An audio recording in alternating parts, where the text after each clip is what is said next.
In the past 30 years, scientists have made an incredible discovery of a new creature living deep beneath the surface of the ocean, and the name of the creature is the harp sponge. Now, if you're wondering why it took so long to come across this animal, then I might have the answer. These creatures typically hang out at a depth of roughly 11,100 feet beneath the ocean's waves. This sponge species was first discovered off the coast of California thanks to a robot that was sturdy enough to explore those crazy depths the ocean has to offer. This is no doubt an area of the planet where even the most benign-looking creatures can be potentially dangerous. But even scientists were surprised to find that this creature was more than just a sponge. Now, this might seem obvious, but the harp sponge got its name because its basic structure, referred to as a vein, is the same shape as a harp. Each vein is made up of a horizontal branch supporting several parallel vertical branches. But don't let the harp sponge's fanciful and amusing appearance or its non-intimidating name fool you. Yeah, the harp sponge is very much a deep-sea hunter. It has a unique ability to capture and envelop small animals using its rhizoids, short, thin fibers. With their help, the harp sponge clings on to the soft muddy bottom and catches tiny creatures that get swept into its branches by deep-sea currents. Uh-oh. Other sponge creatures often feed by pulling bacteria and bits of organic matter from the seawater and filtering them through their bodies. But not our harp sponge. Instead, it snatches its future meal with minuscule barbed hooks that cover each of the harp sponge's branches. Now, harp sponges prefer tiny crustaceans like crabs, crayfish, shrimps, and prawns. Once the harp sponge has one of them in its clutches, it envelops the animal in a thin membrane before slowly beginning to digest it. So, pal, what's eating you? Oh, Harpo? Too bad. Researchers believe that harp sponges use this method of feeding because there aren't enough nutrients that deep down. This makes traditional filter feeding less effective. Research has shown that the creature is still in the process of evolving. Early harp sponges researchers found only had 2 veins, but later scientists discovered other harp sponges that had 6 veins. The harp sponge might have evolved this elaborate candle holder-like structure to increase its surface area. In general, harp sponges typically grow up to a length of 1 foot, but researchers have seen a creature that was 2 feet in length. The harp sponge is not only very unusual, but also beautiful to look at. See those tiny white balls on top of the branches? Now, why don't we look at some other creatures that live below the photic zone of Earth's oceans? The photic zone means the area beneath the ocean's surface that still receives some sunlight. Thanks to this, there are loads of different creatures and organisms living there. Any animal living beyond this layer qualifies as a deep-sea creature. The Tomopterus worm is a segmented worm you can find in the twilight zone of the ocean. This is the area that lies between 650 and 3,300 feet beneath the surface. These creatures are often no more than 1 inch long, but the largest of them can grow up to 1 foot. While swimming around and feeding, these worms do what researchers describe as an amazing smooth dance. That's because the creatures can swim extremely quickly and maneuver at tight angles with ease. Now, I know most people hear the word worm and think of the common earthworm, so it's quite interesting to know there's a deep-sea worm out there that never leaves the water during its entire life. Similarly, most of us try to avoid jellyfish that either rest on the sand or sit on top of the ocean waves. This isn't the case with a chrysota jelly. That's a deep-sea creature too. This beautiful jellyfish is mostly ruby red, bright orange, or electric purple. That's what helped researchers realize they had found a new species of jellyfish. The creature grows to a maximum size of 1 inch across. It has tentacles that stretch out in every direction. Now, if you come close to this jellyfish, it'll pull all these tentacles in toward its body before rapidly swimming away to avoid danger. Yes, you are dangerous. The chrysota jelly is extremely rare. You won't see it very often. You might need to borrow that deep-sea diving robot I mentioned earlier. While worms and jellyfish might seem quite harmless, this isn't the case with the Pacific viperfish. Ooh. This creature is equipped with a noticeably big mouth, like me, and the needle-like teeth inside are key to its hunting strategy. Pacific viperfish live at around 5,000 feet below the ocean surface. but they're among those numerous marine animals that migrate each night from the ocean depths toward shallower waters to dine. What's on the menu for dinner tonight? Lots of small fish and shrimp. The creature can grow up to 12 inches in length. Its two front fangs, which stick up from the fish's bottom jaw past its own eyes, are especially dramatic. When the fish unhinges its jaw, its mouth can open wide enough to engulf smaller animals, and the teeth form a cage to prevent an escape. Now, have you ever seen an underwater creature that looks like a strawberry? Trust me, it does exist. Just look at these dots on the strawberry squid. The creature has a big eye and a smaller one. You might think this unconventional pairing would be awkward and uncomfortable, but it's actually the opposite. The big left eye looks upward. It spots shadows cast by other animals in the dimly lit waters above. The eye's tubular shape helps it collect as much light as possible. On the other side of the squid's head, you can see its right eye. It's small and looks downward. This eye searches for flashes of bioluminescence produced by animals lurking in the darker waters below. Now, bioluminescence means the production and emission of light by living organisms. By the way, the squid has a nickname. And no, it's not Squiggy, although that's a great one. It's known as the cockeyed squid. This is simply due to the remarkable difference in size between its two eyes. I think I like Squiggy better, and so it goes. Since light doesn't reach the deep sea, the strawberry squid's body actually looks black. This helps the creature hide from enemies, such as sharks and dolphins. In general, the strawberry squid grows to a length of 5 inches. It typically lives around 3,000 feet below the surface, but floats to shallower waters at night. Now, the feather star is a marine creature without a backbone, but with feather-like arms that radiate from the center of its body. These creatures first appeared around 200 million years ago. Related to sea stars, they look like a flower, but if you approach them, they'll quickly swim away. But not all feather stars can swim. Many species can only crawl along the bottom of the seafloor. Like some of the other deep-sea creatures we've looked at, the feather star can adapt to its surroundings. It has a creepy ability to shed its arms, the same way some lizards can shed their tails. This also helps them escape from their enemies. Feather stars live all across the globe, from the equator to the poles, from the shallow waters on top of reefs to the deep, deep sea. Now, given that we're dealing with mysterious creatures, the name of this one is quite fitting. The swift vampire squid should be the official symbol of life in the deep sea. The animal has a dark red body, huge blue eyes, and a cloak-like web that stretches between its 8 arms. This, along with its name, may suggest that the creature is some form of a terrifying hunter. In reality, though, the vampire squid is a soft-bodied, timid creature, about the size, shape, and color of a football. It grows to roughly 12 inches in length and lives 3,000 feet below the waves. There's almost no oxygen there, but also relatively few predators. Whew, I think I'll need to decompress from this one. A wanderer, walking through a desert, feels the scorching sun like never before. You can see him from afar thanks to his shining clothes. His long hoodie is covered with foil. It reflects sunlight and protects him from heat. The ground is so hot that shoe soles can melt on it. That's why the wanderer's boots are covered with heat-resistant material. A cloudless sky, barren land, and heat. But the wanderer is not in the desert. He's walking on the ocean's bottom. He doesn't know why this happened, but all the oceans on Earth dried up. It happened almost instantly, and even the greatest minds in the world don't know why. The wanderer knows only one thing. When it happened, his family was on the other side of the ocean. For several months, he's been traveling across this lifeless land, and he won't stop until he finds his family.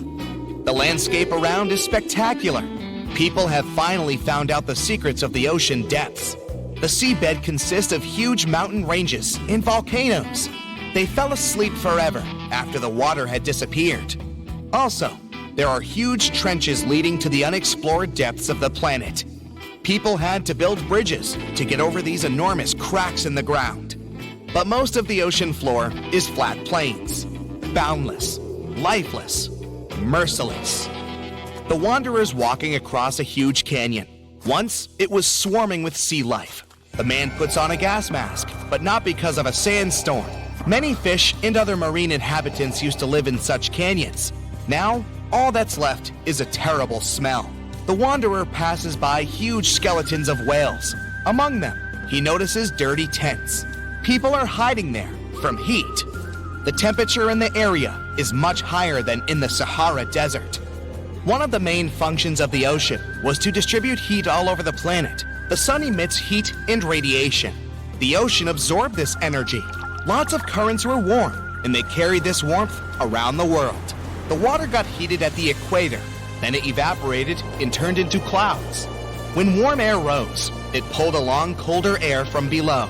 This allowed the energy to be evenly distributed. In simple words, the ocean cooled hot places and brought warmth to cold ones. Now there's none of this. Every day the sun burns the equator and dries up the rest of the planet. The wanderer doesn't come close to the tents. He is carrying the most valuable treasure in the world and doesn't want people to notice him. The inhabitants of Earth are just trying to survive, and many have forgotten about such a thing as morality.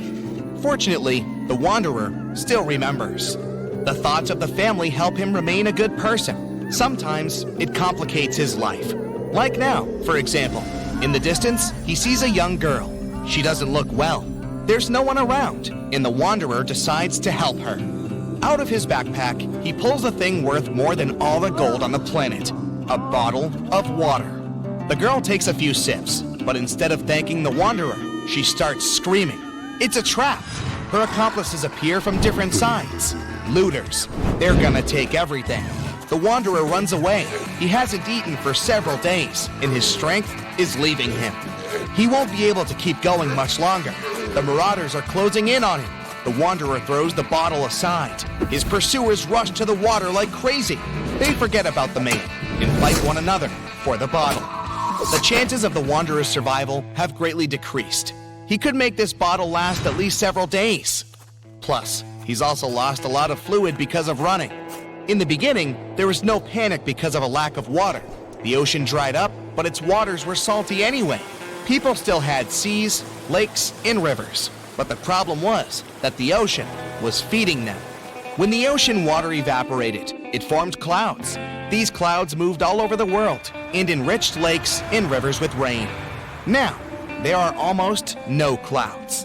The sun started heating Earth much more. Lakes and seas dried up alarmingly quickly. At that moment, real chaos began. The sun is going down on the horizon. Sunset is near. It's not so hot anymore. The exhausted wanderer continues walking. In the distance, he notices something that makes him stop, take out a small shovel, and start digging quickly. There's no shelter around, just a flat plain. The wanderer speeds up, otherwise it might be too late. The pit is finally ready. The man jumps down and covers his head with a cloak. A few seconds later, a strong ash storm passes through the entire plain. The smallest particles of ash can penetrate through clothes and get into the lungs. The wind is so strong that it can knock anyone down. When the oceans dried up, the sun began to burn the surface of the planet. This led to massive forest fires. The flames destroyed almost all the trees. Huge clouds of carbon dioxide and ash formed. Driven by the wind, they travel the world and poison everything around. The wanderer is sitting in the pit while a terrible hurricane is sweeping over his head. He thinks of his family and slowly falls asleep. Cold wakes him up. Frosty air chills him to the bone. So it's night now. The wanderer climbs out of the pit and finds himself under bright stars. As soon as the water dried up, almost all clouds disappeared. Factories stopped working. Cars no longer emitted carbon dioxide. Thanks to this, comets and the most distant stars can be seen in the sky. The wanderer has seen them 1,000 times, but he's still not used to the breathtaking picture. It's like he's looking at the sky through a telescope. An icy gust of wind brings the wanderer back to reality. He won't survive the night if he doesn't find a warmer place. Before, nights were warmer thanks to the energy of the ocean. Now, as soon as the sun goes down, temperatures drop dramatically. The wanderer needs to move to stay warm. He starts walking faster. Soon, he notices some lights in the distance. It's probably other looters. The wanderer goes deeper into the valley. Stars and the moon illuminate his way. Unfortunately, he is running out of energy. He pulls a protein bar out of his pocket, but he needs at least a bit of water to eat it. To digest food, your body needs liquid. If the wanderer eats the bar, he'll only get thirstier. He can't walk and falls to the ground. He checks his pockets and finds a small kerosene tablet. He lights it using a matchstick. A tiny flame protects him from cold. To distract himself from thirst, the wanderer takes out an old MP3 player. He charged it during the day using the solar panels on his backpack. The man puts on headphones. Classical music calms him down. He lies on the ground next to the burning tablet. He needs to gain strength to continue his journey tomorrow. It's morning. In an hour, the sun will start burning the ground again. It's crucial to find water while he still has some time left. The wanderer inspects the territory and notices a spot where the ground is darker. In his previous life, the wanderer worked as a surveyor. He takes a few steps and touches the ground. It feels cool. There's an underground spring here. He begins to dig. The ground is getting wet. Water starts seeping out of the soil. The wanderer fills his empty bottles. Things don't look that bad anymore. It's getting a bit more difficult to breathe with each new day. In the past, phytoplankton and algae produced up to 70% of all the oxygen on the planet, but not anymore. Several days have passed. The wanderer runs out of water and food again. Fortunately, not for long. He's now walking among huge sunken ships. He sees modern aircraft carriers, liners, and even ancient pirate boats. In the distance, he spots huge mountains. The tops of these rocks are what used to be called the shore. The ocean floor is ending. The thoughts about reuniting with his family give him more strength. The man reaches the top and finds himself in the middle of a ruined city. It's empty. Where have all the people gone? Where is my family now? The wanderer asks himself. The man walks through the abandoned streets and meets an old man. He says that almost all the people who used to live here left the city and went to Antarctica. The wanderer has a new goal. He's going to get to the icy mainland no matter what. He will find his family.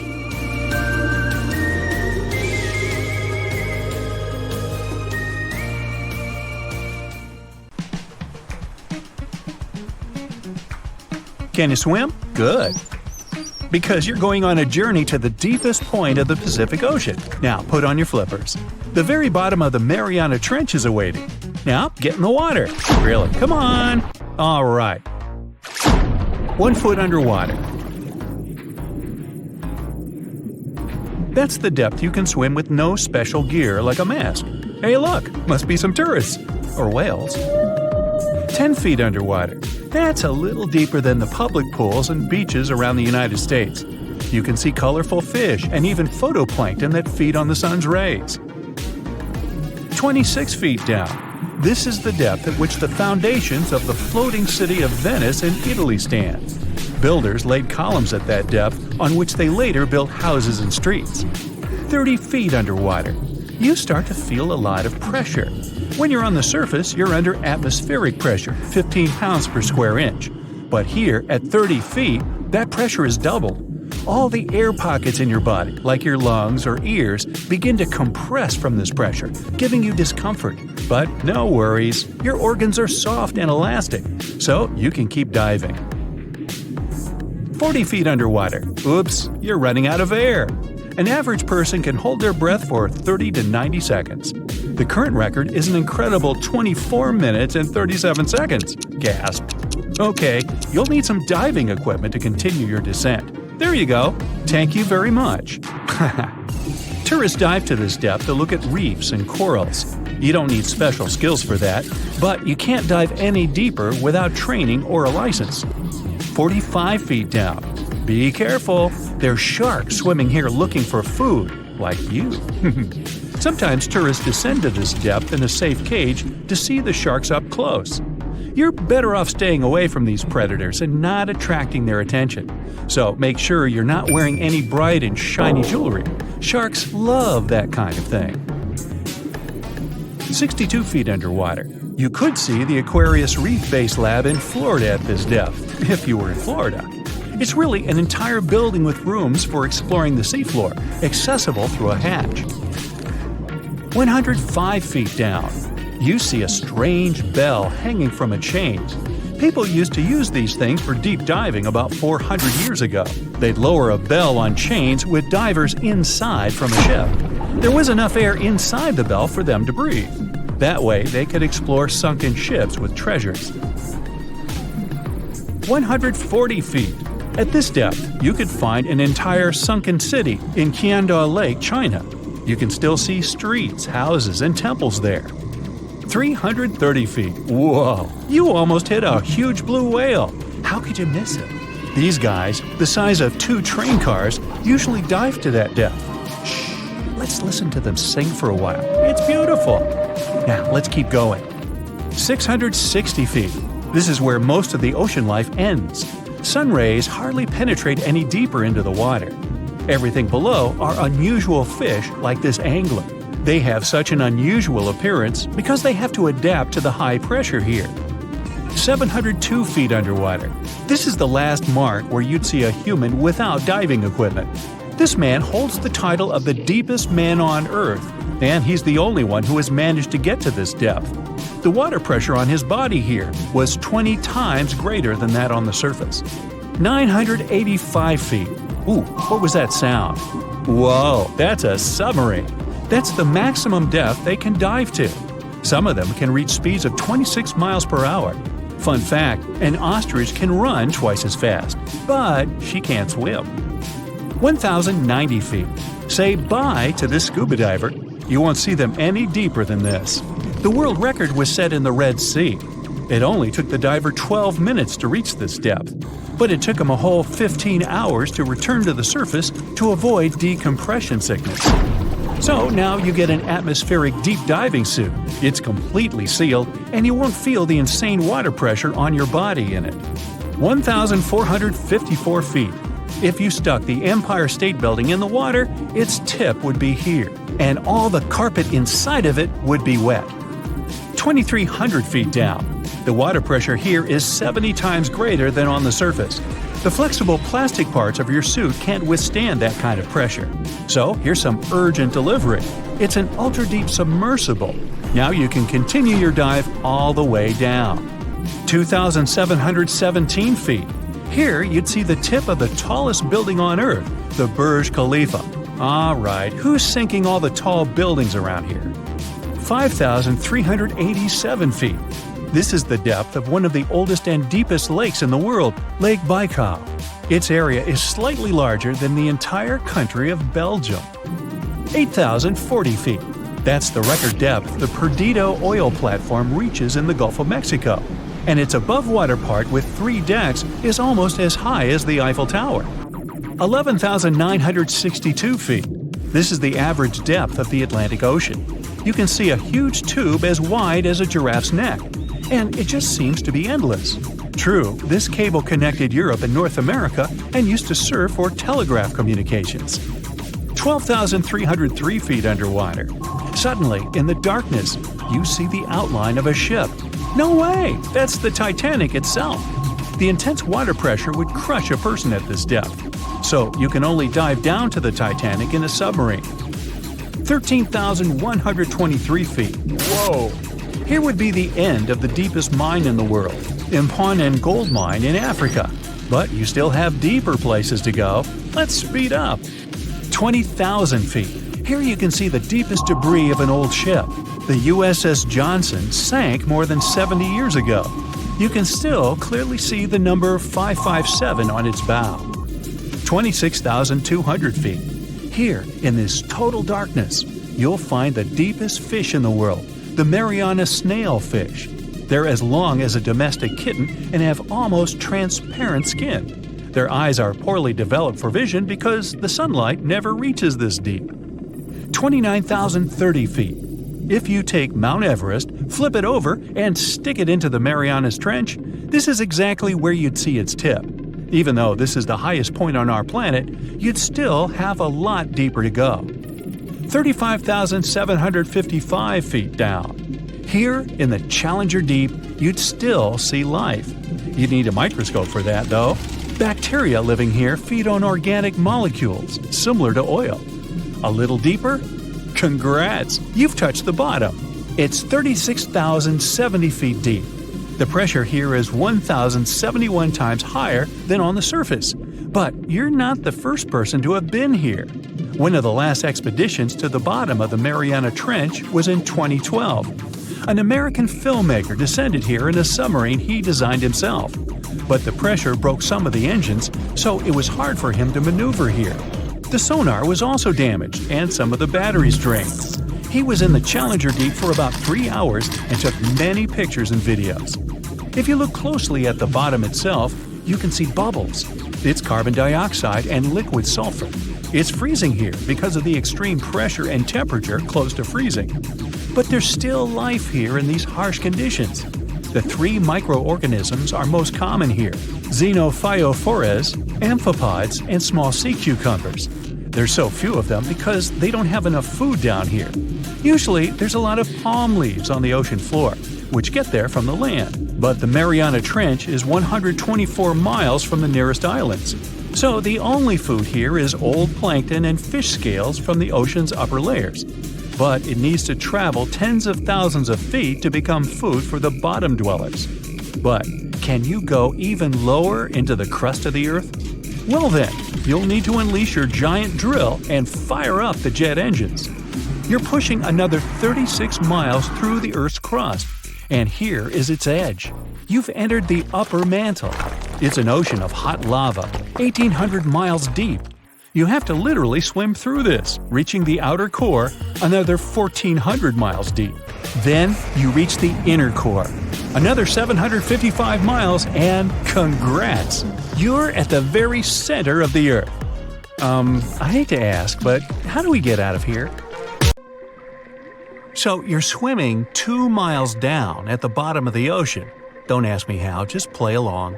It's cold and the pressure is intense. No fish in sight. Then you notice a green shiny thing.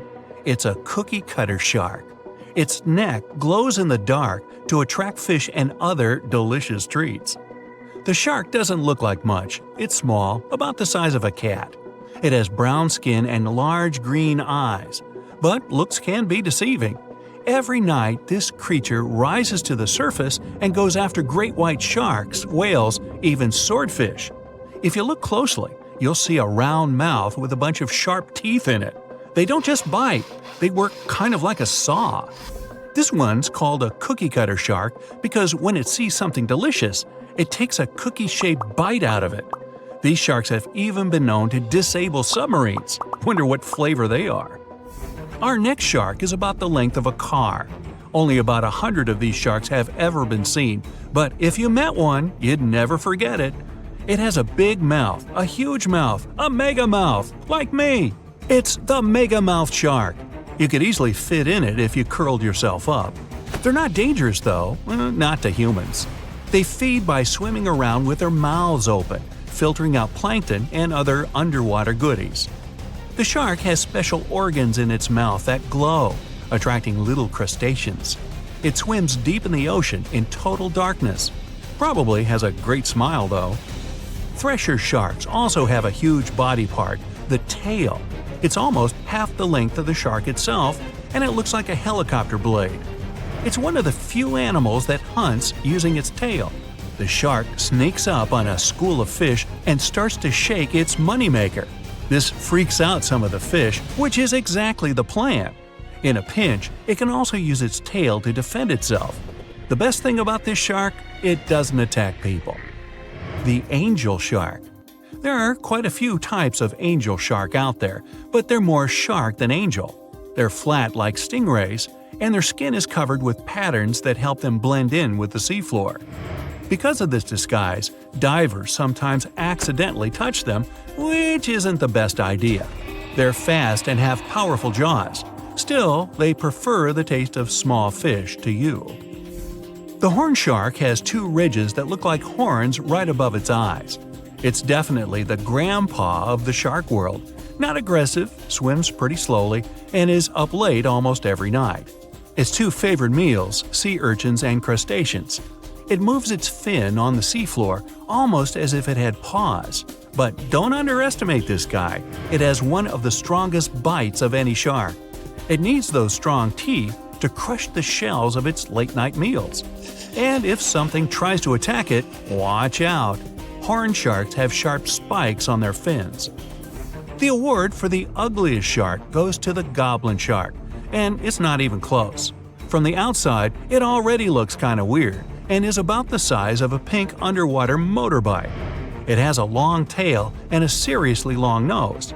It lives way down in the depths of the ocean and loves to eat squid. It's not as fast as its relatives, but it's way more sneaky. It has a secret squid catching technique which is totally wild. The shark swims behind the squid. It's catching up, getting closer and closer, but the squid isn't slowing down, no way. It looks like the poor goblin shark won't have any lunch today. Then it opens its mouth. Its jaw is attached to folds of skin that mean it can literally throw its jaw out of its mouth. And it's a shark, so those teeth are sharp. That extra reach helps it grab its lunch, and when the meal's over, it pops its jaw back in its mouth. These sharks have been seen many times off the coast of Japan. They're actually named after the goblins in Japanese myths and fairy tales. There's only one thing out there cooler than a ninja shark. It's the ninja lantern shark. Imagine there's a tube you can slide down that takes you to the bottom of the ocean. It's too dark, you can't see anything. Suddenly, a glowing dot, moving around in the distance. It's coming closer, shooting towards you. It's a blue glowing head. Worse, it looks like this head doesn't have a body attached to it. The ninja lantern shark has black skin, so it's almost invisible in the dark. It's only the size of a human arm, but its small, sharp teeth are no joke. No one really knows why this shark glows. Maybe to attract tasty fish? Another theory out there is that it uses this light to communicate with its friends. It has friends? The hammerhead shark. These ferocious sharks can weigh up to half a ton. They live in tropical waters all over the world, and they're one of the most recognizable sharks out there. Their eyes really are located on the sides of their hammerhead. This means they can see in almost all directions. They even have special neck muscles to lift their head up and down just to see that little bit better. Their favorite food? Stingrays. You know, those flat things that swim along the seafloor, camouflaged to look like sand and bits of rock. Stingrays get by blending in with their surroundings. Danger mostly just swims by. But the hammerhead's eyes see everything. Uh-oh. Great white sharks, hammerheads, and other large sharks live for about 25 years. But one shark can live much, much longer. The Greenland shark can live anywhere from 300 to 500 years. It lives mostly in the North Atlantic and Arctic oceans. It loves to swim deep down where it's dark, so it uses its nose to sniff out food. Since it spends so much time down there, it's figured out how to withstand the strong pressure. It's one of the oldest living, largest, and slowest fish on Earth. Just imagine, you're on an Arctic cruise and you see one of these sharks moving slowly through the freezing cold water. It might be 400 years older than you. Most sharks are omnivorous. They can go after dolphins, other sharks, crabs, sea urchins, smaller or even larger fish, hot dogs. Kidding about the hot dogs. But the bonnethead shark is a bit different.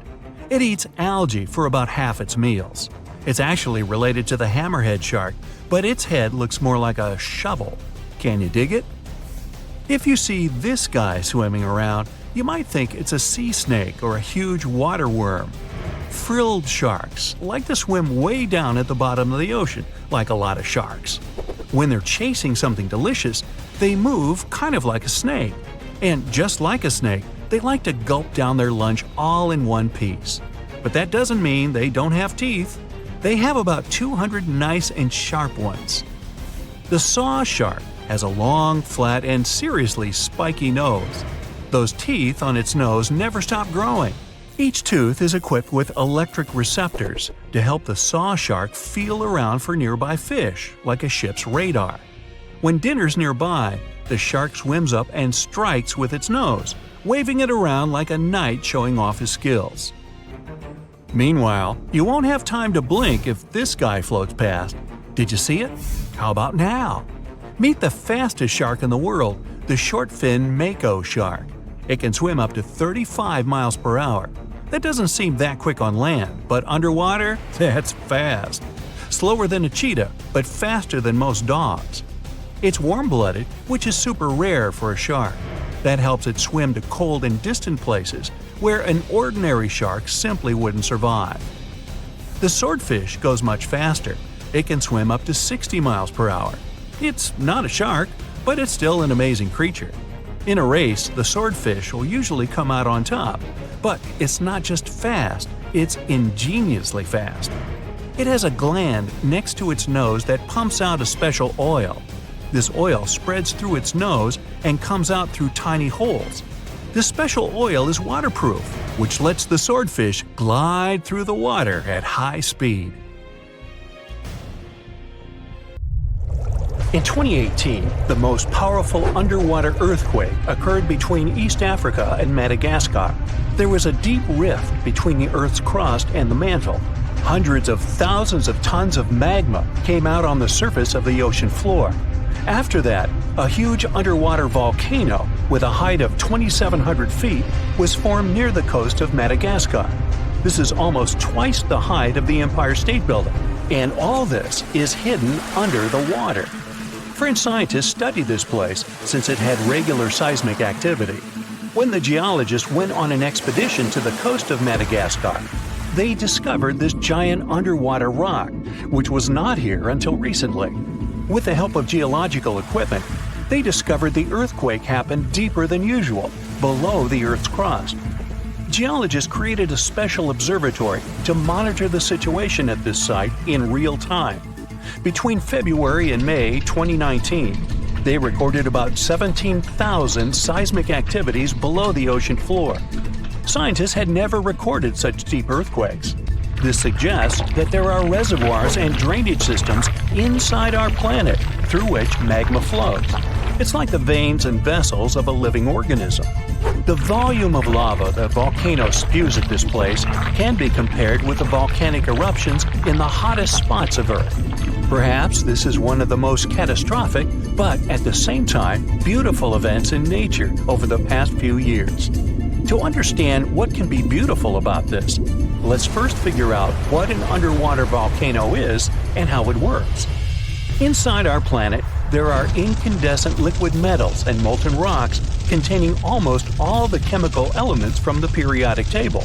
All this hot substance is called magma, which constantly flows in the planet's bowels. Anyway, magma is lighter than the surrounding Earth's crust, so it always tries to break out upwards. Fortunately, the surface of our planet is strong enough and doesn't allow magma to splash out. But sometimes it happens, and here's why. The Earth's crust consists of many solid parts, tectonic plates. These plates collide with each other because of movement. Imagine a massive picture of puzzles. Each detail of this puzzle is a tectonic plate, and they all are constantly moving. Sometimes one puzzle gets unhooked from another. When this happens, magma immediately spills out of the resulting gap. And these places of faults with flowing magma we call volcanoes. When such a volcano erupts, a new geology begins. A splash of magma shakes the ocean floor. Lava and ash erupt from the inside of our planet. It causes a release of destructive energy of incredible power. But thanks to the water, such a catastrophe can go unnoticed. More than 70% of the seismic activity associated with volcanoes occurs underwater, and almost no one notices it. But inside the water, there's a total mess. Lava heats the water and destroys the seabed. The ocean in this area boils, and large air bubbles rise up. But the enormous pressure of hundreds of millions of gallons of water suppresses the volcano's destructive power. Molten rocks of the Earth's crust are pressed against the seabed. The ocean blocks the consequences of the disaster, but sometimes the eruption gets to the surface. Such a case occurred in 2012. Vast pieces of pumice the size of a van began to float up in the southeastern Pacific Ocean. There were hundreds, even thousands of them. It was more like a group of unknown islands. Volcanic rocks scattered in the ocean over an area twice as large as New Zealand. Scientists used deep-sea sonar apparatus on the remote control to determine the full scale of the disaster. They studied the seabed for a long time and found 14 craters that released lava. The researchers saw that more than a third of the erupted volcanic material surfaced and scattered throughout the ocean. The rest was scattered along the bottom. It destroyed all marine life in the area. However, after the eruption of volcanoes, life is reborn like a phoenix from the ashes. Volcanic ash, lava, and soil around the volcano contain many useful elements and minerals. They nourish the soil and promote the development of microorganisms not only on land but also in water. That's why there's so much vegetation, flowers, and trees around volcanoes. And underwater volcanoes can eventually form natural islands. This is a long process, resulting from which a large piece of land comes out of the water. When magma goes out, the water immediately presses it to the seabed. The eruption can go on for a long time. The released magma raises the level of the seabed. After another 100, maybe 1,000 years, a new eruption begins. New magma flows lay a new layer on the surface of the previous one. Over millions of years, layer by layer, the volcano has been growing. It's slowly rising up because of constant eruptions. Some volcanoes may go out forever, and some continue to erupt. And then, one day, the level of volcanic rock reaches the surface in the form of a huge island. After many more years, the volcano may go out, and then life appears on the formed island. The destroyed seabed area is filled with animals, trees, flowers, and plants. These volcanic islands have unique ecosystems because they develop separately from all continents. Observing such islands helps scientists understand how life on Earth was born. There are hundreds of islands around the world that have appeared because of eruptions of underwater volcanoes. You can find them in Hawaii, Indonesia, and Iceland. Many of them are inhabited by people. They build villages and small towns there. The ground on such islands is fertile. Fruits and vegetables grow there. The water is filled with fish. Such places may seem like paradise, but at the same time, it's dangerous to live there because the volcano may wake up. One of the most famous eruptions occurred on the island of Ogashima, south of Tokyo. People built a beautiful city right in the crater of an active volcano, and in May 1785, the eruption began. No one expected this to happen.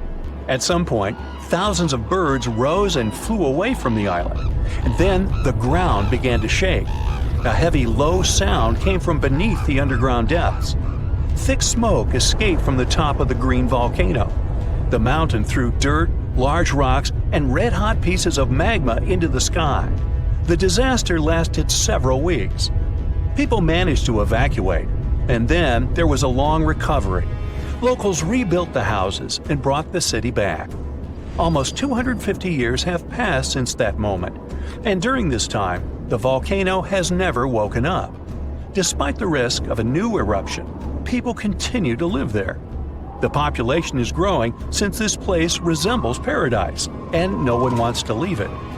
There are thermal springs, dense jungles with rich soil, and many fish. Meteorological and seismological services constantly monitor the volcano's activity.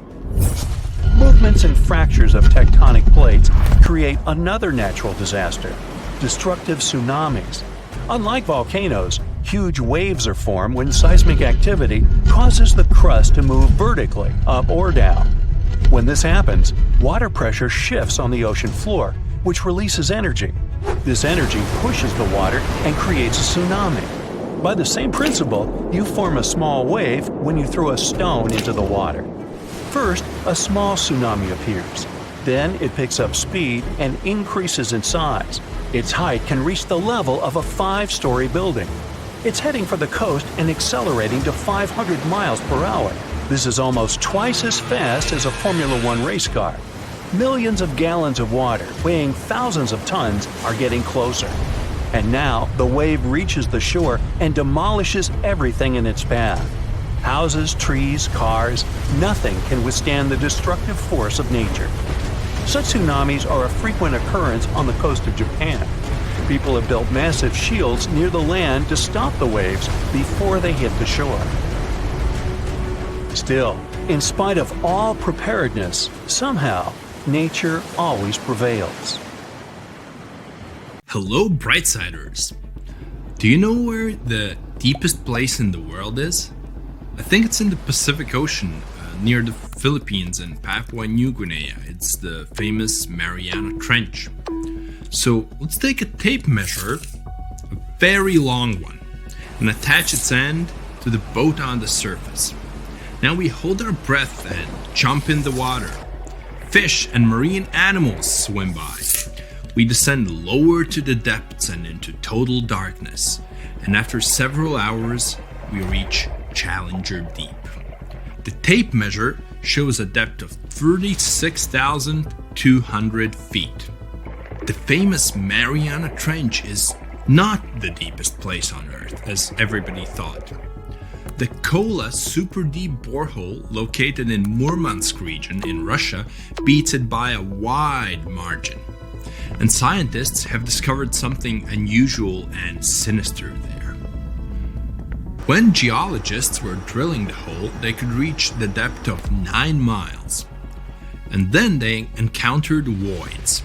Scientists on the surface were surprised and scratched their heads and then decided to lower a microphone and dozens of other sensors in these voids. The temperature down below turned out to be 2,000 degrees Fahrenheit. And the microphone recorded something that sounded like human groans and screams. Many people thought the scientists had been able to drill into the underworld. The shocked people up above had already begun to panic, but suddenly an unknown creature jumped out of the drill pipe. It looked like a black goat that walked on its hind legs. Its body was shrouded in black flames. The creature got out of those deep hollows and ran off into an unknown direction. Okay, wait. These are just myths that one newspaper published on the 1st of April.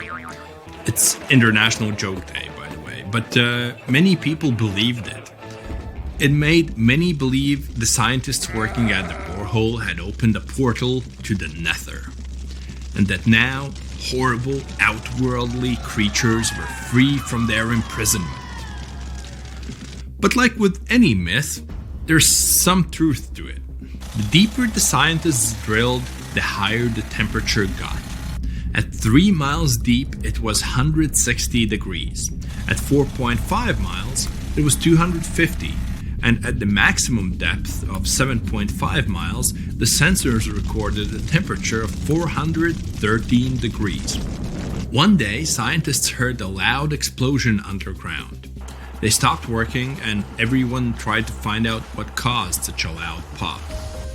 But there was seemingly nothing there. After a while, they continued drilling deeper, and at the same depth, no accidents happened. The drilling began in May 1970. They passed the first 4.5 miles quite easily, and it was primarily hard granite rock. It was like drilling through a hard wall. But then their drill went into softer layers, and the shaft of the hole began to crumble. It was like drilling in wet sand. Every time the workers took the drill out, there was a risk that the hole would collapse under its own weight. As that eventually happened, the scientists picked a new direction to drill, and you know what's interesting? In the end, the map of the entire well looked not like a straight beam from top to bottom, but like a tree trunk which had diverged into many different routes.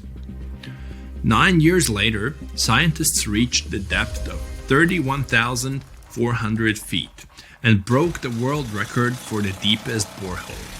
By 1983, they made it another 8,000 feet deeper. After a brief pause in the work, there was an accident. A part of the drill broke away from the main body and remained in the borehole. For several months, scientists tried to extract the drill, but nothing worked, and they had to return to the depth of 4.5 miles and start all over again. The drill was divided into sections, and one such unit could only last about 4 hours before it had to be replaced. In terms of depth, that was only about 32 feet of drilling. Then the drill was lifted to the surface, replaced, and lowered back down. On average, the drilling speed was about 200 feet per month. That's like a 20-story building. In 1990, 20 years after the work had begun, scientists reached the final depth of 40,230 feet. That's like 100 soccer fields down. And after another accident, the work stopped. Guinness World Records registered the Kola Super Deep Borehole as the deepest borehole in the world. It's like Mount Everest plus 9 Empire State Buildings on top of it. One of the most unusual discoveries at the Kola Super Deep Borehole was that the soil at the depth of about 2 miles almost perfectly matches the composition of the surface of the moon. It has given us more insight into how our ancient satellite appeared and formed. It seems that in the early stages of Earth's formation, a giant asteroid crashed into our planet. With that kind of force, it caused an explosion so powerful that part of our planet broke off and flew upward. This chunk of Earth remained in our planet's orbit, cooled, and later formed into the moon we know today. Another surprise for the workers was the presence of gold. There was about 2.5 ounces of gold for every ton of soil lifted. The deeper the scientists went, the older the rocks were. In layers of rock about 2.8 billion years old, they found fossilized remains of living organisms. It made the world of science bubble with excitement, as it meant that life on our planet appeared 1.5 billion years earlier than first thought. In the early 1990s, they shut down the drilling project. Gradually, the buildings around the borehole and the drilling equipment were lost. Today, a lot of tourists visit the place. It's because of those same myths about creatures from the underworld. Yes, there's a hole 7.5 miles deep under that rusty lid. But the scientists working there never reached their goal. They wanted to drill into the Earth's mantle, but to do that, they would have had to dig down to a depth of about 44 miles. At 200 feet per month, it would have taken as long as 80 years. That's assuming no accidents happened. But the deeper it goes, the more interesting it gets. A few years ago, they found a massive amount of water deep underground. Somewhere up to 370 miles down, there's a substantial ocean billions of years old, and the amount of water there is several times greater than in all the oceans, seas, and rivers combined on the surface of Earth. The water there is at a scorching 2,800 degrees Fahrenheit. But because it's under a tremendous pressure, it doesn't evaporate. It's encased in a crystalline structure of minerals. This ocean was formed in the early stages of our planet's development, when there was only hot lava and debris of space bodies around. But the most exciting thing you can find by drilling is living organisms. They've been there in isolation for billions of years, and they can give us clues as to how life came into being in the first place. Scientists in Antarctica have created a similar borehole. An entire lake half the size of Lake Ontario was discovered under the thick ice. The amount of water in this lake is only 3.5 times less than in the Lake Baikal, the largest lake on Earth by volume. The ice that hides this lake is at least 20,000 years old, and the water beneath it has been isolated from the outside world for about 15 million years. While drilling, scientists lifted a chunk of ice from deep down below and found an unknown bacterium on it. Its genetic code was only 86% similar to known living organisms. That means that we've never seen bacteria like this before, or it had come from outer space. But that's just a theory. We know that these bacteria can live in unusual conditions and at water temperatures below freezing. The composition of underground lake water is also different from what we're used to. There's a lot more oxygen and carbon dioxide in it. Add to these conditions complete isolation, and we get living organisms that have developed and evolved in a completely different way. Do you understand what it means? The study of deep organisms may give us a clue as to whether life could exist beneath the ice on other planets or their moons. For example, Saturn's moon, Enceladus, has ice 24 miles thick. There may be an ocean underneath, which is heated by thermal springs. That's all for today. And guys, remember, let's become smarter every day together with Brightside. Most of the ocean is still shrouded in mystery, whether we're talking about dark corners or creatures that are hiding in the depths. But sometimes it gives us a peek into scary things it hides in its cold, dark depths. Like when you hear on the news that there are some deep sea creatures washed ashore after a powerful storm once again. Some just look weird, while others are real monsters that live at depths of more than 3,300 feet. The coldest and deepest parts of the ocean have created one specific phenomenon called gigantism. So, sea spiders, squids, worms, and many other animals, mostly invertebrates, or creatures without backbones, they're all way bigger and scarier than the versions we see in the more shallow areas. In the Pacific depths, you can see a sea sponge as large as a minivan. Or what about the colossal squid that lives in sub-Antarctic waters and is nearly 14 times longer than the arrow squid, a type that mostly lives in New Zealand? Researchers found many of these underwater monsters in the abyssal zone of the ocean. Back in 2021, the researchers showed images of the giant phantom jelly. It was at a depth of 3,200 feet.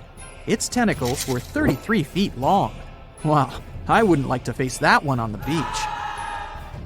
It probably eats only small fish and plankton, but it can swim to depths of more than 21,900 feet. And down there, this giant jelly doesn't have enough food. How does it survive then? Scientists haven't figured it out yet. And there are even more questions related to the giant squid, the biggest one ever found. This monster is 43 feet long, with a weight of nearly a ton. Imagine if those tentacles would grab your car, or something like that. They would smash it like it was a toy. There's no light in the abyssal zone. Sun rays just can't penetrate that deep. So there's no algae or underwater plants there. Local animals mostly eat snow. Marine snow is not like the regular one you build a snowman with.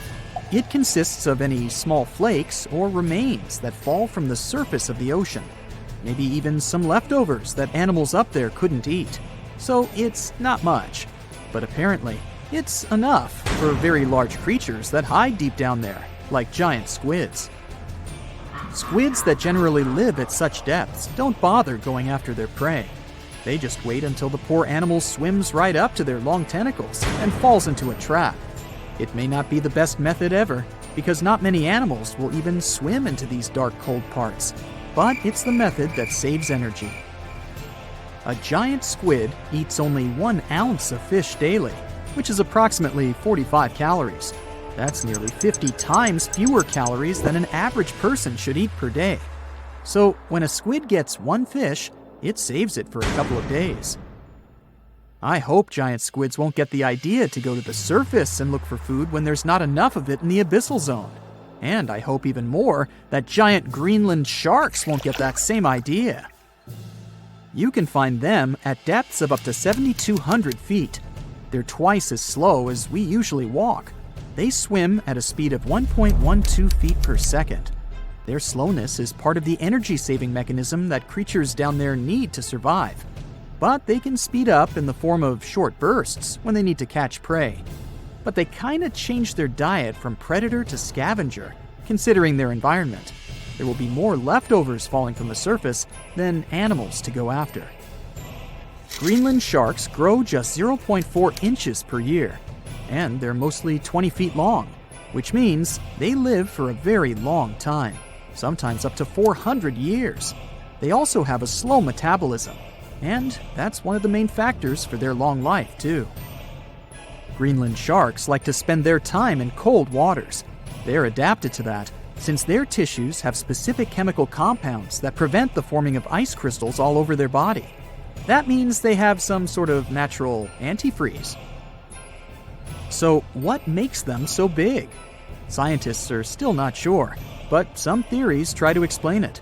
There's this thing called Kleiber's rule that says bigger animals tend to be more efficient. Just take a small fish and compare it to a whale with a mass hundreds of times bigger. The whale has a greater metabolism. It conserves energy more efficiently and loses less of it to the surroundings through heat. Moving on, bigger animals can ingest bigger prey. They're more likely to go through tough issues in their environment or defend themselves from predators going after them. Also, the body gets bigger when temperatures are lower. The Greenland shark is a perfect example. So are giant sea spiders. Sea spiders are generally common, and you find some very small ones at 0.04 inches. But in deeper parts of the Antarctic, they become 3-foot-long giants. They grow so big because the cold water has more oxygen. That way, more of it diffuses into the animal's body, and that allows it to grow bigger. Yeah, both as a creature and a nightmare. And how about this giant tube worm? Researchers found it accidentally while they were exploring the mysteries of the Pacific Ocean floor. They stumbled upon unusual hydrothermal vents. Volcanic heat is a thing that gets them going. As water seeps down through faults or cracks in the rock, these vents change their direction. When the water gets out of the vent, it's rich in different minerals and chemicals. Most animals wouldn't survive being around this toxic soup of chemicals, but not these tube worms. They came as a true surprise, because not only are they not bothered by these toxic vents and the almost boiling temperature of the water, but they developed entire ecosystems there. They're unique because they don't need sunlight to survive. Instead, small bacteria are their main source of energy. That bacteria gets their energy directly from these toxic chemicals. So it's not photosynthesis, but a process called chemosynthesis. And these tube worms don't have mouths. These bacteria live inside them. Strange story, huh? Plus, these scary worms reach up to 8 feet. Giant isopods are no better either. They lurk at the depths of the ocean of 1,640 feet or more below, far away from the sunlight, looking like some monstrous wood lice. They spend most of their time on the seabed, hoping to find some food falling from higher levels of the ocean. Check out their small hooked claws at the ends of their legs. Isopods use them to remain more stable while moving around the ocean floor. Since there's no light, they have long antennae that help them feel their way around. These sensory antennas are about half the length of their body. Giant isopods have pretty big eyes compared to their body size, too. They can grow over 12 inches from head to tail. And these fellas are really patient. Remember how we said animals down there rarely get food? Sometimes they need to wait for years to get a proper meal. That's why their metabolism is amazingly slow. 5 years later. They can go for 5 years without eating anything. Imagine that. I get hungry just talking about this. In 2006, a biologist did research to compare the differences between the shallows and the deep sea regions. He realized the deep sea mirrors the island rule. First, isolated parts of land develop biodiversity you won't find anywhere else. Second, small-bodied life there grows much bigger when it's isolated, compared to life on large land masses. Resources are limited, but also competition and predators. and we don't know much about these deep-sea creatures. It's too expensive and too complicated to carry out such research, so we'll just wait for more raging storms to show us at least part of the monstrous world cold ocean depths hide. It's one of the most intriguing locations in the world. Covered in darkness and miles underwater, this extreme environment is home to some unusual creatures and phenomena. It's called the Mariana Trench, and it's the deepest oceanic trench on Earth. No wonder it's been so difficult to explore. Because of the risky conditions, people aren't able to explore this location without proper equipment. But what would happen if we threw a steel ball down there? Let's start with some basics. How did they first discover this enormously deep hole in the ocean? HMS Challenger identified it back in 1875. The ship had some pretty fancy sounding equipment for its time, but it wasn't nearly good enough to be able to fully explore the trench. Some decades later, in 1951, another ship, the HMS Challenger 2, came back to the location better equipped. The vessel featured an echo sounder and was able to take accurate measurements of what seemed to be the deepest point on the surface of our planet. If you were to look at it in 2D, you'd see the trench measures 1,500 miles in length and 43 miles in width on average. It also looks sort of like a crescent-shaped scar when you observe it from above. Nothing out of the ordinary so far, right? Well, if you were to stretch a wire from the surface of the ocean to the trench's deepest point, it would measure a staggering 7 miles. If we were able to physically move Mount Everest, which is the Earth's tallest mountain, to cover the Mariana Trench, it still wouldn't be enough, falling short by about a mile. Because the Mariana Trench is so deep, it's almost completely covered in darkness, as light can barely get through to such extreme distances underwater. The temperature isn't any friendlier either, just a few degrees above freezing. But the most dangerous feature of them all is the water pressure. Right at the deepest point of the trench, the amount of pressure is about 1,000 times higher than the standard atmospheric pressure. Not a lot of people ever attempted to descend into the Mariana Trench. In fact, the first organized attempt took place more than 60 years ago. It was done by Jacques Piccard and Don Walsh in a submersible. They only spent about 5 hours on their descent and a mere 20 minutes at the bottom. Alas, they weren't able to take any pictures. Until these two scientists were able to descend, specialists believed there was little to no chance that life could exist down there, given the conditions, most notably the extreme pressure. But while at the bottom, the submersible's floodlight caught sight of a creature. It was a very flat one indeed. As you can imagine, resources here are very scarce. What kind of creatures live down here? And how do they survive, given the harsh environment? Surprisingly, there is quite an abundance of wildlife living in the Mariana Trench. Some of these creatures fall back on chemicals to survive, like methane or sulfur, while other kinds of fish nibble at the marine life that's, well, weaker than them on the food chain. The most common creatures found here are xenophyophores, amphipods, and small sea cucumbers. Some of them adapted by hardening up their shell using aluminum harnessed from the seawater. Smaller creatures, like microbes, adapted by feeding on the chemicals emitted when the seawater hits the underwater rocks. They consider the Mariana snailfish the rock star of the area in terms of wildlife. They're small, ranging from 3 to 9 inches, translucent, and lacking any scales. But they're the top beast of prey in the area. It's no wonder some people started to believe that the ancient megalodon might still be living here. What was a megalodon, you might be wondering? It was the largest predator ever known in our planet's history. Basically, the biggest and nastiest shark ever to have lived. Scientists believe it's been extinct for quite some time, and the idea that it might still be hiding in the Mariana Trench doesn't have a lot of supporting information. The megalodon would have needed to learn to navigate in complete darkness. It would either have to be bioluminescent or evolve to have massive eyes. More so, because of its school bus-like size, the megalodon would have needed a lot to eat. Microbes and small snailfish just wouldn't have done the trick. If a steel ball were to be dropped in the trench, what would be its effect on it? Would the ball be strong enough to sustain such pressure? Let's look at the science here. If if we assume it's a solid steel ball, the pressure found at the bottom of the trench wouldn't be enough to really affect it and cause permanent damage. It would take it a solid 12 minutes to reach the bottom of the ocean, though. What about the temperature? Well, it turns out that the difference in temperature on the surface and at the bottom of the trench is quite impressive, a difference of about 86 degrees Fahrenheit. So, it would cause the ball to shrink a bit, but yet again, once the ball returns to the surface, it would simply come back to normal. Should the ball get stuck there, there's another interesting question to answer. Would corrosion affect it? Corrosion of steel is highly dependent on the amount of oxygen in the water.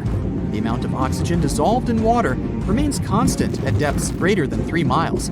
I'll spare you the math, but it would take more than 10,000 years for the steel ball to completely rust under the sea.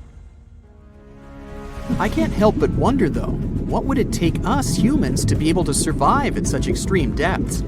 Let's look at what was used in the past to explore this mysterious location. A little thing called syntactic foam. Why?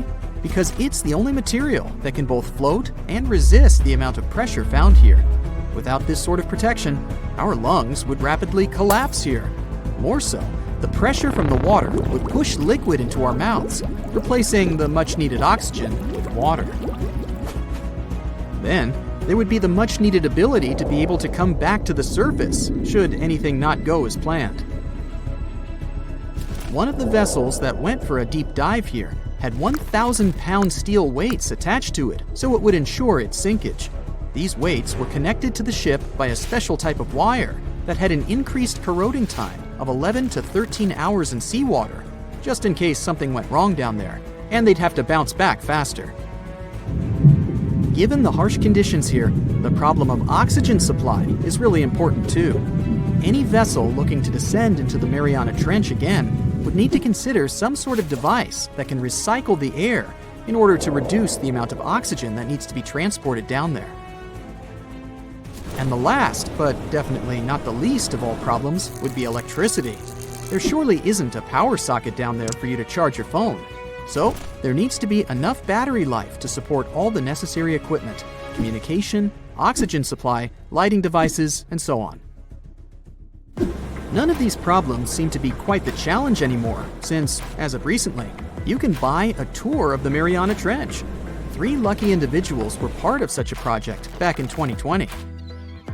They were submerged in a 3.5-inch thick titanium sphere.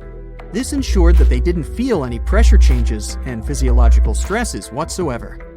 Each of the guests took part in an individual trip that had an estimated length of about 14 hours. The descent itself took over 4 hours. Once they reached the bottom, they got the chance to witness some of the most extraordinary creatures on the planet.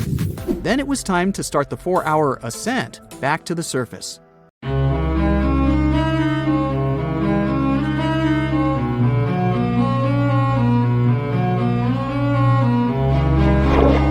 Question for you.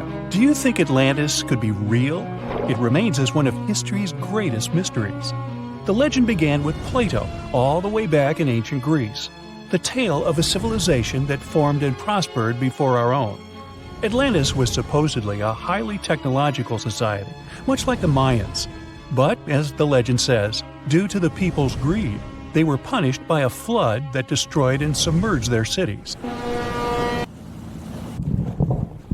Different theories try to guess Atlantis' location. Some say it was in the Mediterranean Sea. Some say it's beneath the Bermuda Triangle. But, as science has shown us, Atlantis may be only an allegory for humankind. Today, you'll discover several amazing underwater cities that you have never heard of. They existed indeed and are not just a myth. We're taking you on an excursion to the underwater city of Baia, which is on the coast of Italy. Known as the Las Vegas of the Roman Empire, Baia was a resort city. The Roman elite traveled there for recreation. Imagine an open-air spa. That was Baia. You can visit the submerged town by scuba diving and get close to that perfectly preserved, magnificent Roman sculpture, a true underwater wonder. You can spot the crumbled temples and buildings through glass-bottom boats. This is a moss-covered museum in Claudio's Nymphaeum. To your left, you can see a collection of classical Greek statues. Swimming down the Via Herculeana, you'll arrive at Villa Aprotio. Villas are Italian-style houses, and here you can admire their original marble floors. Notice the black and white patterns and the astounding shapes they make. Next, you'll arrive at Portus Julius. Can you see the collapsing wall structures at the bottom of the seafloor? You'll see well-preserved columns and limestone floors. Behold the ruins of the thermal baths of Lacus. The remaining multicolored mosaics are something great to see. You'll see their orange, blue, and green tiles if you get close enough. At Pisoni's Villa Pila, you'll see 25 preserved Roman pillars. Notice the arches, the frescoes nearby, and the magnitude of this well-kept treasure. The city was located over natural volcanic vents, so there were hot springs to be used at will. People went there looking to have an excellent time. And when I say people, I mean some of the great Roman emperors we learned about in school: Nero, Cicero, Caesar. But around the 8th century, the city was sacked and the luxurious town was abandoned. Slowly, the water level rose and the city started to drown. You are on a summer vacation off the coast of Greece, 4 hours outside of Athens, in the Peloponnese Peninsula on Pavlo Petri. You dust off your snorkel and head for a free dive on a bright sunny day. Sometime into the dive, you start noticing patterns on the seabed. 13 feet below the surface, the outline of familiar objects starts to appear, one by one. As you continue swimming, what looks like the outline of an entire city emerges before your eyes. You wonder, how could water have taken the whole city? Rocks are perfectly aligned into what appears to be the foundation of a building. Nicholas Fleming, a British oceanographer on vacation in Greece, was the person that discovered Pavlo Petri. He was documenting the seafloor artifacts. The team found the site filled with pots, storage vessels, and tools. A quern stone, for instance, is a tool used for grinding grains and turning them into flour. Multiple amphoras, which were found then, indicate that this settlement dated back to the Bronze Age, 5,500 years ago, when people started living in towns. The settlement is believed to have lasted for over 2,400 years. Pavlo Petri is considered today the oldest submerged town yet found, and it's impressive that it wasn't a simple village. It was a vibrant port city with stone-built buildings, a marketplace, streets, and even squares. Let's continue our exploration and find secrets in other underwater cities. You are diving off the coast of the Ryukyu Islands. Pacific waters are far from smooth. There's a strong current pulling you into the deep sea. Suddenly, you see a huge structure thanks to the sunlight shining down on the seabed. At first, it looks like Machu Picchu's ruins across the globe in Peru. As you approach it, you slowly figure out its form. A pyramid-shaped structure, arches, staircases. It's something that could have easily been a palace or castle. Could this also be a sign of human activity? What you just saw is known today as the Yonaguni Monument. It also goes by the name of Japan's Atlantis. The entire monument is about the size of 5 football fields and the height of a 5-story building. Its most surprising feature is its expansive terraces that host large crowd gatherings. Explorers and scientists believe that Yonaguni dates back to 10,000 years ago. But whether it is a man-made structure or a natural formation is still under debate. For Japan's top marine geologist, Professor Masaki Kimura, Yonaguni is the heritage of a lost civilization. Kimura has dived into exploring the ruins over 100 times over the past 10 years. According to him, there are clear signs of human activity down there. The triangle pool, located on the monument's surface, is a triangle-shaped concave that is a historical symbol of water fountains in the region. There is also a giant turtle carved on the eastern side of the structure. And according to Kimura, turtles have an important cultural meaning. Several pieces of stone tools have been recovered from the site. Their estimated age dates back to 10,000 years ago. However, not all scientists are convinced of the same. For many, Yonaguni is the result of thousands of years of erosion. The fact that the monument is composed of one massive rock leads them to believe that it is not human-made. The defined edges and flat surfaces resemble a natural formation occurrence in Northern Ireland, known as Giant's Causeway. A series of interlocking basalt columns look like the ruins of a palace, but they were the result of volcanic activity in the region. Well, Stay tuned for more underwater discoveries. The next stop on our voyage is one of today's most famous underwater cities that has turned into an underwater archaeological park. The city of Port Royal in Jamaica exists today only below the surface. But in 1692, it was one of the wealthiest cities in the Western Hemisphere. Port Royal was the center of the British Empire at the time, and an important trade city that attracted people from all over. It was also home to real-life pirates of the Caribbean. On the morning of June 7, 1692, the people of Port Royal met a different fate than they probably expected. The bars and restaurants beaming with life woke up shaking. People were taken out of bed with the power of a massive earthquake, estimated today at 7.5 on the Richter scale. One survivor says he saw the earth opening up and swallowing the town whole. What he said could be true, as the city was mainly built over sand. The ground sucked buildings, roads, and everyone above. Geysers erupted, and finally, waves as big as 10-story-high buildings hit the city. About 33 acres of the city disappeared underwater, and amazingly, most of its 17th century remains lie in good condition under 40 feet of water. In the ruins, archaeologists have found taverns, storage rooms, kitchens, and recreational buildings used for diverse purposes. You can see a grand lion statue, a submerged bridge, and many picturesque arches. Now, do you fancy a trip to India? Just outside its coast lies another sunken marvel. A site known as the Lost City of Cambay is located on the Gulf of a similar name. It remained hidden until 2001, when the National Institute of Ocean Technology did a routine water assessment. With sonar technology, which sends a wave of sound to the bottom of the sea, they found something far beneath the surface. Images showed well-defined geometric shapes spread along a 5-mile stretch. The remains found dated to more than 9,500 years ago, meaning that this civilization was lost at around the end of the Ice Age. Debris recovered from the site included construction material, pottery, beads, sculptures, and even bones. Scientists argue whether these artifacts are indeed from the site, but if they truly are, then the Lost City of Cambay would be the oldest civilization in the world. Ever wonder why, despite all our advancements in technology and science, there's a vast expanse of our own planet that we barely know about? Believe it or not, over 80% of our oceans remain uncharted territory. It's as if we've got this massive aquatic playground in our backyard, and we've barely scratched the surface. Also, did you know that only about 7% of our oceans have a special tag called Marine Protected Areas, or MPAs? How come this colossal body of water that envelops most of our planet is also among the most vulnerable and misunderstood spaces in the universe? Pressure has a lot to do with it. Our deep ocean is a beast of a place with no visibility, freezing temperatures, and pressure that's so intense that in certain areas it would make you feel like you're having the weight of 50 jumbo jets on your body.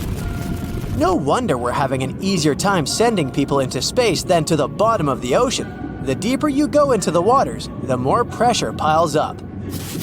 But let's not forget we have tech on our side, right? Scientists now use these cool satellite technologies that track the color of the ocean to check how much phytoplankton is there, for example. Why is this important, you might ask? Because these little plant-like critters are actually pretty major players in our big blue oceans. In the grand scheme of things in the aquatic world, phytoplankton is like the bedrock of the ocean food chain. It gives life to almost everything, from the tiny zooplankton, which are animal-like microorganisms, to those colossal, magnificent whales. When these technologies first came around, satellites could get clear images of the ocean faster than a ship could take the same number of measurements in 10 years. But it's not all about looking at the ocean from space. Sometimes you gotta dive in there and see it for yourself. Thankfully, we've come a long way in ocean exploration tech too. We've got things like floats and drifters that ride the ocean currents while collecting data, and a whole fleet of underwater vehicles, some of which are manned, some remote controlled, and some even autonomous. Remember James Cameron, the guy who made the movie Titanic? He's super into exploring the ocean, and in 2012, he set a record by going down to the Mariana Trench in a vertical torpedo sub. He thinks there's nothing like being in the ocean and experiencing it firsthand. Other companies use a mix of technologies for their ocean explorations. It led them to discover amazing stuff like a deep-sea coral reef near Morocco, the only one still growing in the Mediterranean Sea. They've also discovered new species and documented ones previously thought to live only in the Atlantic. These efforts have convinced local authorities to declare some places as marine parks. As with most scientific areas, the road isn't without its bumps. These expeditions can cost quite a lot, and the lack of detailed maps and data only adds to the challenge. We can't always rely on bathymetric information, meaning the study of the ocean floor, because it's often not available. And that's the tricky part. We need to explore more to know more, but getting the funds for these kinds of projects can be tough when there are so many unknown variables. One particular company's explorations have helped protect nearly 4 million square miles of ocean so far. The data they collect during their expeditions is invaluable. It's used to identify new species, locate vulnerable habitats, and even show where threatened species are being overlooked. Their work helps dismiss excuses from local authorities who claim they lack the necessary information to establish more MPAs. The same company supports a goal known as 30 by 30, aiming to protect 30% of our oceans by 2030. It's a big target, and there's a long road ahead, but ongoing ocean exploration can provide the proof needed to keep more of our oceans safe. We also need to set aside areas for protection and research, even when we don't have all the facts just yet. On that note, some cool scientists have recently stumbled upon a gigantic and mysterious world beneath the Pacific Northwest coast's ocean floor. The best part is, this massive realm of life is pretty much cut off from the rest of the world above, making it like a secret underground club that only the best microbiologists have access to. Picture an active city, except the city is microscopic cracks in the basalt rocks of our oceanic crust, and its residents are microbes. These tiny creatures aren't like you and me. They don't rely on sunlight or the organic products of land and water ecosystems for sustenance. Instead, they thrive on chemical reactions with rocks and seawater. Scientists call this type of life chemosynthetic, which sounds complicated, but it basically means life sustained by chemical reactions. While this sort of life has been found deep in mines and around seafloor hydrothermal vents, the scale at which these creatures are found under the oceanic crust is unprecedented. It might even be the most extensive ecosystem on Earth. A geomicrobiologist from Denmark was part of the team that made this discovery. He claimed that over 50% of our planet's surface is oceanic crust, which is an average of 4 miles thick. Imagine the size of this chemosynthetic party happening down there. This discovery didn't happen overnight. Since the 90s, scientists have found weird tiny holes in the basalt rocks that make up much of Earth's outer crust. They seem like they might have been made by bacteria, but hey, there was supposed to be no life there. I mean, imagine trying to survive in a place that's hot, deep, dark, dense, and mostly devoid of the organic compounds we need for life. Yet, here they are. In the following years, more pieces of the puzzle fell into place. Scientists found that the oceanic crusts had different conditions at the centers and edges. At the centers, rocks are jam-packed with energy-rich compounds that support these tiny life forms. But by the time they reach the edges, these chemicals are all gone. Fast forward to now, and it's time to put the puzzle together. A microbial ecologist from the University of North Carolina worked on this research and says we now have solid evidence of microbial life in the cracks and crevices of deep ocean basalt. The next question scientists asked was, how far does this life extend? Researchers collected samples of crust from a plate roughly 120 miles off of Washington's coast, drilling deep beneath the ocean's surface. What they found down there was remarkable. The life down there runs on a unique fuel, hydrogen. Yep, in the absence of sunlight, hydrogen provides the energy for all their biological processes. These microbes use hydrogen to transform carbon dioxide into organic matter. This matter and other byproducts, like methane, then fuel other organisms, creating a network of life. Of course, the life down there isn't as complex as the one we know up here. Scientists doubt there will be any multicellular life under the ocean because it's too hot and energy poor. But hey, who knows? This universe under our oceans still has a lot to reveal. This whole thing is significant for many reasons. First, it confirms that life can exist in places without oxygen, which changes our perspective on where we can find life. This makes us wonder if life could exist under similar conditions on other planets, where surface conditions might be too harsh. The implications on Earth are also profound. If a large portion of life exists in the oceanic crust, then our understanding of life on our own planet could be completely changed. This exciting discovery stretches our understanding of life and prompts us to keep exploring the mysterious depths of our oceans, pushing the limits of our understanding. NASA is also in on the whole deep sea exploration project. Why? Shouldn't they be preoccupied with outer space? Because they're hoping to find hints about what the oceans on other planets might look like. NASA specialists are really hopeful that by unearthing underwater secrets, we can solve some of the big questions about space. Plus, they're testing some nifty equipment for future journeys across our solar system. For years, scientists have been struggling to explain bizarre sounds, some repeating, some heard only once, that come from the dark depths of the ocean. From bewildering hums to worrying bloops, the water transmits outlandish acoustic phenomena. One of these mysterious noises got named the upsweep. For the first time, this long train of sounds was registered in 1991 in the Pacific Ocean. One of the most unusual things about this signal is that it keeps changing, as if trying to confuse researchers even more. Like some unearthly howl, it varies from high to low frequencies and then back again, and you can hear it better in the spring and fall than in the winter and summer. Why the upsweep? It's simple. The sound travels from the bottom of the ocean towards its surface, as if sweeping up. Scientists do have a theory explaining this phenomenon: the activity of undersea volcanoes. Hot lava pouring into ice-cold ocean water could theoretically create such noises, but there's no proof found yet. Plus, the sound has been declining since 1991, even though it can still be detected.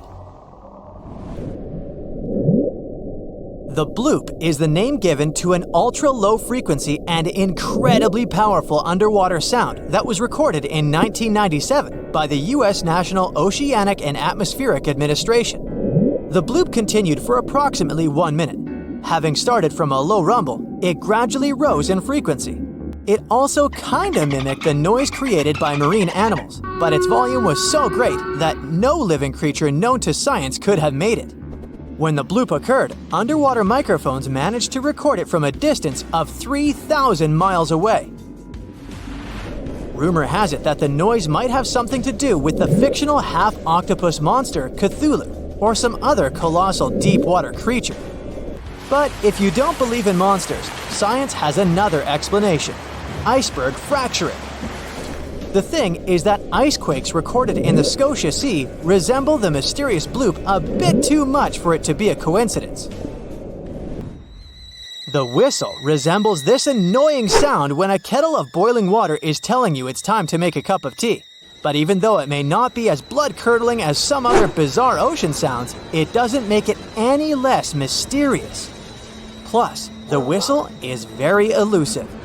In 1997, only one underwater microphone was able to pick it up, and therefore, researchers didn't manage to pinpoint the source of the noise.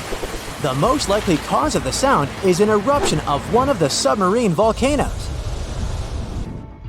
Have you ever heard of Julia? No, not your neighbor. I'm talking about this otherworldly sound. Listen to it. It was recorded in 1999 by the U.S. National Oceanic and Atmospheric Administration. The source of the sound was most likely a large iceberg that ran aground somewhere in Antarctica. The sound was so loud that it was heard over a huge territory, and its duration was about 2 minutes and 43 seconds. Slow down. That's the name given to a sound recorded in 1997 in the equatorial Pacific Ocean.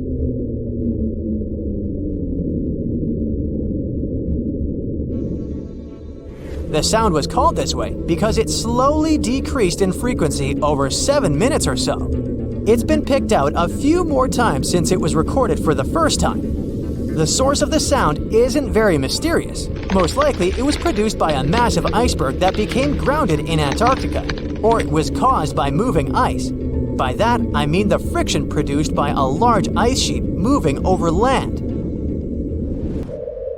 The loneliest whale sound is often called the 52 Hz whale, because the animal that creates it calls at a unique for these creatures frequency.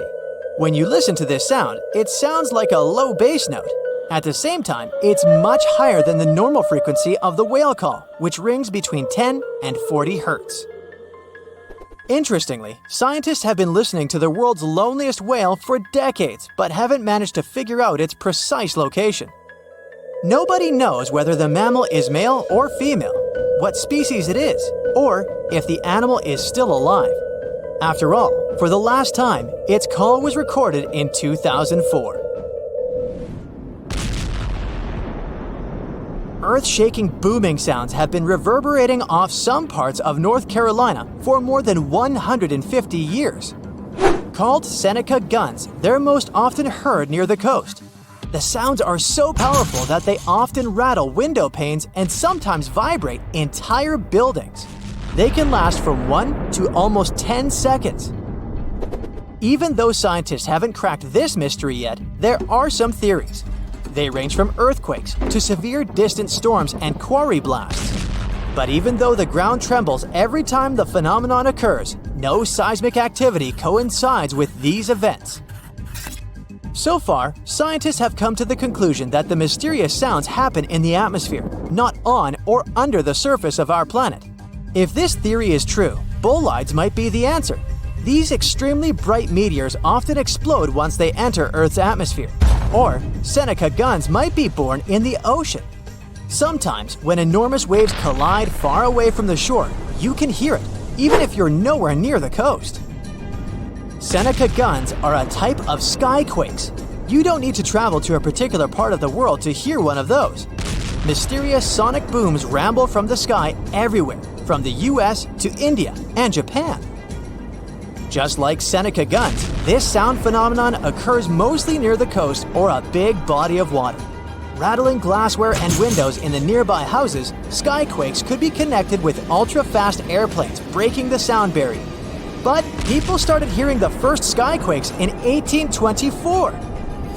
The theories trying to explain this phenomenon include sand dunes shifting, meteors entering the atmosphere, distant volcanoes erupting, Earth's crust cracking during earthquakes, and even gas bursting out of underground vents in the sea or lake bottom.